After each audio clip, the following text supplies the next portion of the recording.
Welcome everyone. Imagine yourself standing at the starting line of something new.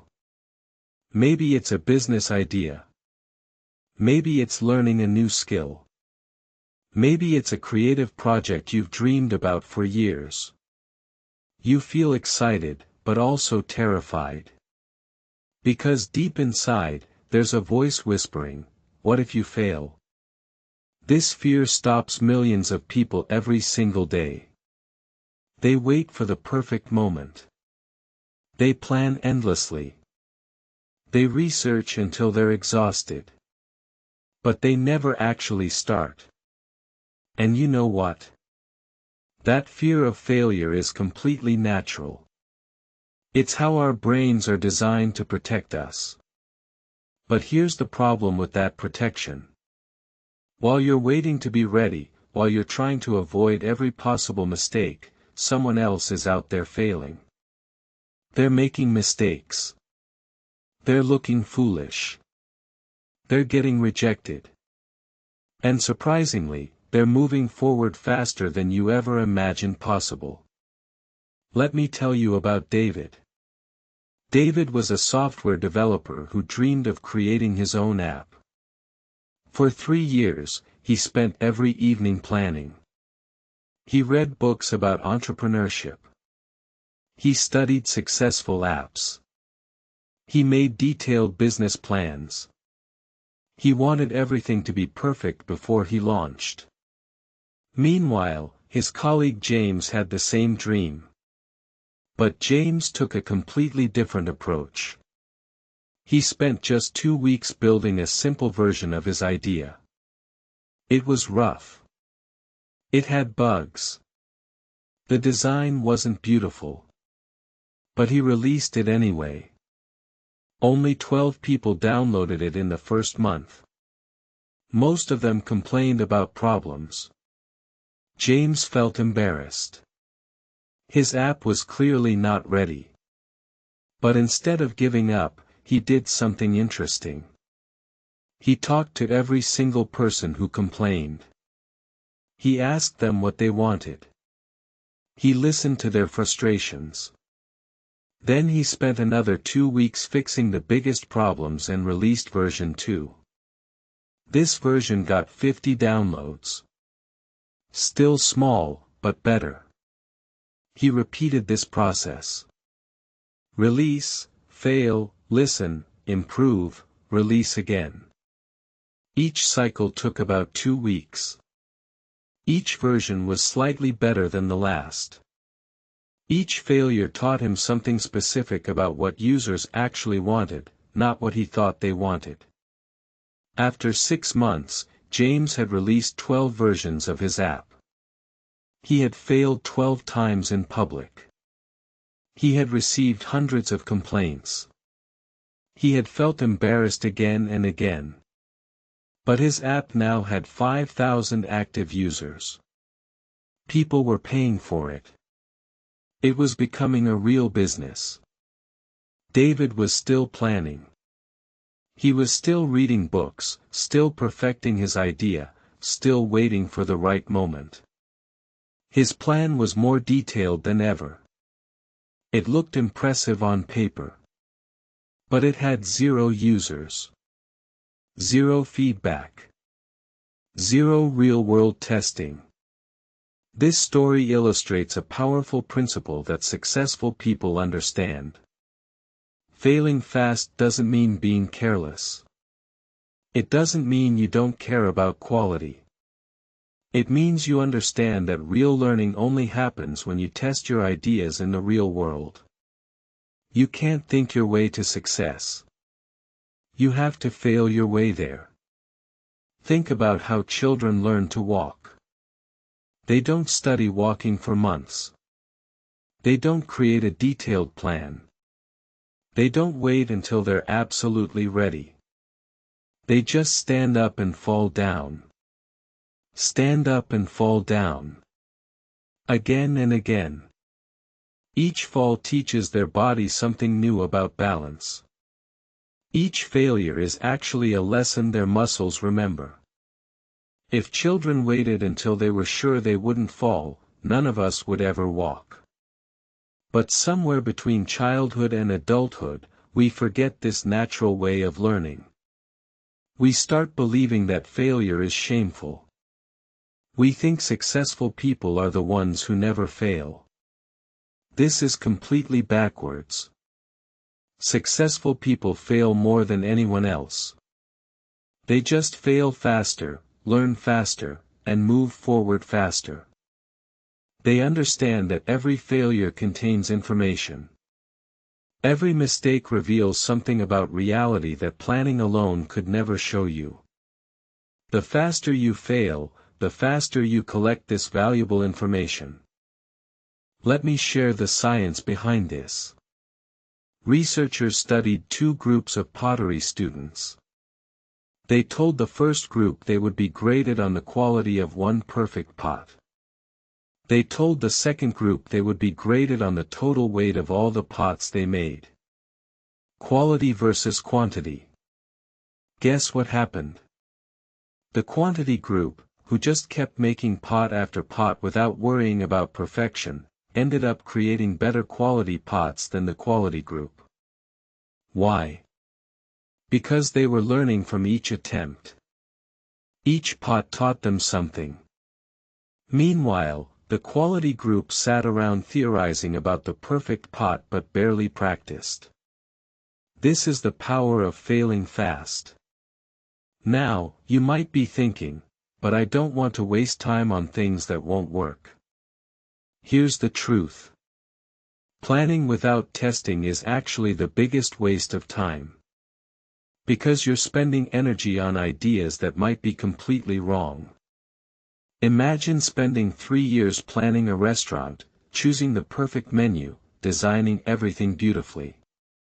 Then you open and discover that nobody in your neighborhood actually wants that type of food. All that planning was based on assumptions. 1 week of actually selling food would have taught you more than 3 years of planning. Failing fast is actually the most efficient path to success. But it requires a mental shift. You need to change how you view failure. Instead of seeing failure as proof that you're not good enough, see it as data. Each failure answers a question. Each mistake eliminates one path that doesn't work. You're not failing, you're researching. Thomas Edison tested thousands of materials before finding the right filament for the light bulb. When someone asked him about all those failures, he said something brilliant: I didn't fail.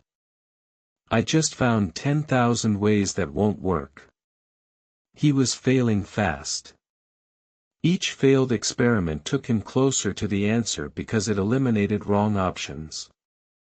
This mindset transforms everything. Suddenly, you're not afraid to start. You're not paralyzed by the need to be perfect. You give yourself permission to be bad at first. You release version 1, knowing it will have problems. Because you understand that version 1 is just the beginning of a learning process. Let's talk about how you can apply this in your own life. First, identify something you've been planning or thinking about for a long time. Maybe it's starting a YouTube channel. Maybe it's writing a book. Maybe it's starting a side business. Maybe it's learning to paint. Whatever it is, you probably have reasons why you haven't started yet. Write down those reasons. Now look at them honestly. How many of these reasons are really just fear of failing? How many are excuses to avoid the discomfort of being bad at something new? Most of them, probably. That's okay. Recognizing this is the first step. Next, ask yourself this question: what's the smallest, simplest version I could create in 1 week? Not the perfect version. Not the impressive version. The smallest version that would let you test your idea in the real world. For a YouTube channel, it might be one simple video shot on your phone. For a book, it might be one short blog post. For a business, it might be selling to just one customer. Make it so small that failure doesn't hurt. This is crucial. If you bet everything on one big launch, failure will devastate you. But if you release something tiny, failure becomes easy. You can fail, learn, and try again tomorrow. The lower the stakes, the faster you can move. Then, set a deadline. Give yourself 1 week to create and release this small version. Not 1 month. Not when you feel ready. 1 week. This deadline forces you to simplify. It prevents perfectionism. It pushes you into action before fear takes over. 1 week is short enough that you can't overthink it.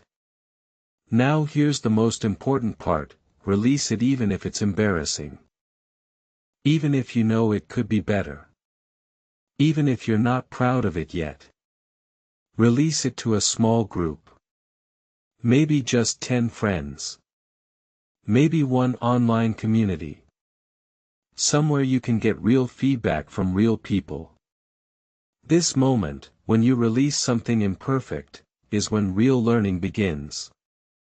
Then, pay attention to what happens. Don't defend your work. Don't explain what you meant to do.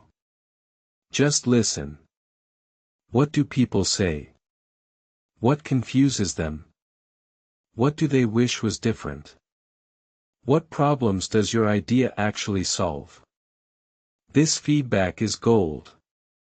It's information you could never get from planning alone. Now take that feedback and improve. Spend another week making version 2. Fix the biggest problem people mentioned. Don't try to fix everything. Just focus on the one thing that matters most. Then release version 2. Get more feedback. Make version 3. This is the cycle of failing fast. Release, fail, learn, improve, release again. Each cycle makes you smarter. Each failure makes your idea stronger. And here's the beautiful part, after just 5 or 6 cycles, you'll have learned more than most people learn in years of planning.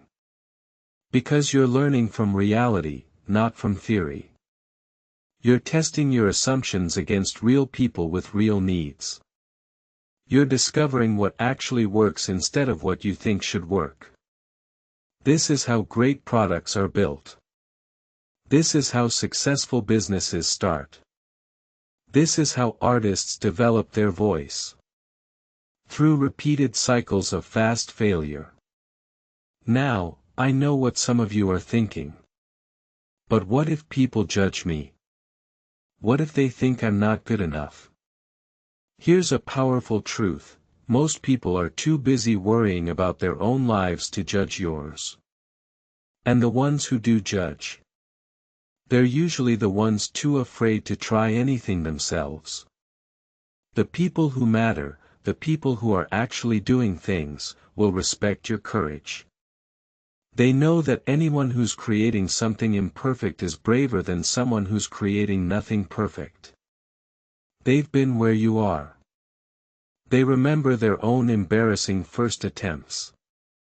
They're cheering for you, not judging you.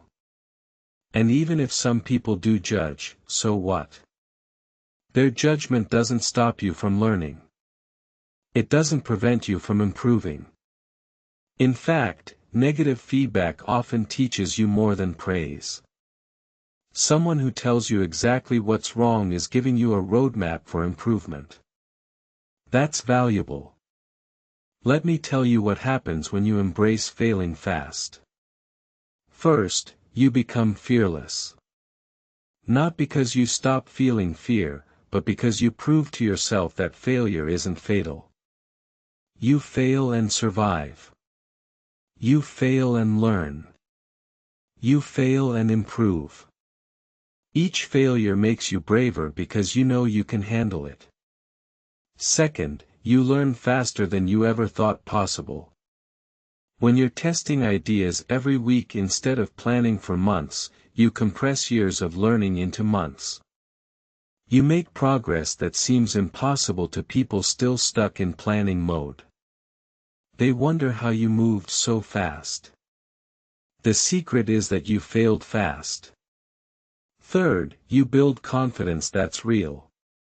Not confidence based on theory or hope, but confidence based on evidence. You know your idea works because you've tested it. You know you can improve because you've done it before. This confidence comes from action, not from positive thinking. Fourth, you create momentum. Each small release builds energy. Each improvement feels like progress. Even your failures feel productive because they're teaching you something. This momentum becomes addictive. You start looking forward to the next cycle. You become someone who takes action instead of someone who waits. And finally, you achieve things that once seemed impossible. Because you're not trying to make one giant leap. You're taking hundreds of small steps, each one informed by what you learned from the last. These steps add up faster than you can imagine. Before you know it, you've built something real. Something that exists in the world, not just in your head. This is the power of failing fast. It's not about being reckless. It's about being smart enough to know that real-world feedback is more valuable than perfect plans. It's about having the courage to be bad at something new so you can eventually become good. Think about where you could be in 6 months. If you start today and fail fast, you could release 24 versions of your idea. 24 cycles of learning. 24 improvements based on real feedback. Where would that take you? Probably much further than 6 months of planning. Or you could wait until you're ready. You could spend 6 months preparing, researching, perfecting. And at the end, you'd have a beautiful plan. But zero real-world experience. Zero users. Zero proof that your idea actually works. Which path sounds better? The choice is yours. But I want you to understand something important. Every day you wait is a day you could be learning. Every week you spend planning is a week you could spend testing. Time is passing either way. The only question is whether you're using it to think about doing something or actually doing it. Failure is not the opposite of success. Failure is the path to success. It's how you learn what works. It's how you discover what people actually want. It's how you develop the skills and knowledge you need. The faster you're willing to fail, the faster you'll succeed. So here's my challenge to you. Right now, before this video ends, I want you to do something. Take out your phone or a piece of paper. Write down one thing you've been thinking about doing but haven't started. Just one thing. It could be big or small. Just something that matters to you. Now write down the smallest possible version of that thing. What could you create or test in just 1 week? Make it so small it seems almost silly. That's perfect. Small means you can fail without it hurting. Small means you can start today. Now set a deadline. 1 week from today. Mark it in your calendar. Tell one friend about it so you're accountable. Commit to releasing this small version in 1 week, no matter how imperfect it is. This is your first cycle of failing fast. Then do it. Don't overthink it. Don't wait for inspiration. Don't try to make it perfect. Just create something in the next 7 days and put it out into the world. Get feedback. Learn from it. Then make version 2. This one action will teach you more than anything I can say. You'll discover that failure isn't scary.